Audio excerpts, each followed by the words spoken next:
Good morning friends. सुबह सुबह ही हम घर से खेत के लिए रवाना हो गए हैं। रात को अच्छी खासी बारिश हुई थी, इसलिए सब कुछ बहुत ही ताज़ा लग रहा है। और मैं और मम्मी सुबह सुबह जल्दी खेत के लिए आ गए, क्योंकि ककड़ी खरीदने वाले ग्राहक इस वक्त ही आ जाते हैं। सुबह उठते ही चाय नाश्ता होते ही हमें भागना पड़ता है खेत की तरफ। इस बार हमारा खेत ककड़ी बेचने में नंबर 1 पर है। खेत रोड पर है, इसलिए रास्ते से गुजरने वाले सब लोग रुक कर देखते हैं और हैरानी से पापा जी से हमेशा पूछते रहते हैं कि ये खेत आपका है, कितने बिघे है, कैसे लिया है, ऐसे वैसे। और फिर सबको इस बात की और हैरानी होती है कि ये ककड़ी का बीज आप लोगों ने लिया तो लिया कहाँ से, इतना मीठा। कुछ ककड़ी बिक जाने के बाद घर से खाना आ जाता है। काम करते करते सभी को लग जाती है भूख। और एक बात मैं आपको आज जरूर बताना चाहती हूँ, खेत में खाने का स्वाद ही अलग होता है, चाहे सिर्फ रोटी और सब्जी ही क्यों ना हो। खेत में यही सिंपल खाना बहुत ही स्वादिष्ट और टेस्टी लगता है।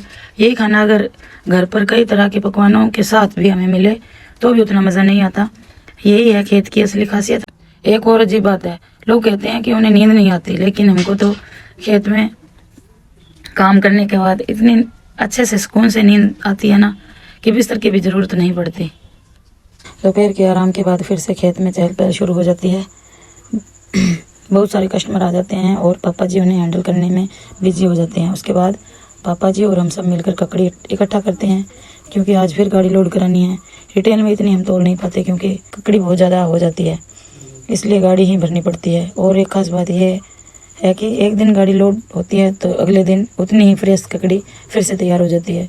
यह है हमारे खेत की रोजाना की कहानी। कैसा लगा आपको ये छोटा सा mini vlog? Daily vlog upload करना थोड़ा मुश्किल हो जाता है, क्योंकि पूरा दिन खेत में ही बिजी रहते हैं, लेकिन थोड़ी सी मैंने कोशिश की अपनी बिजी लाइफ में से कुछ पार्ट्स दिखाने की।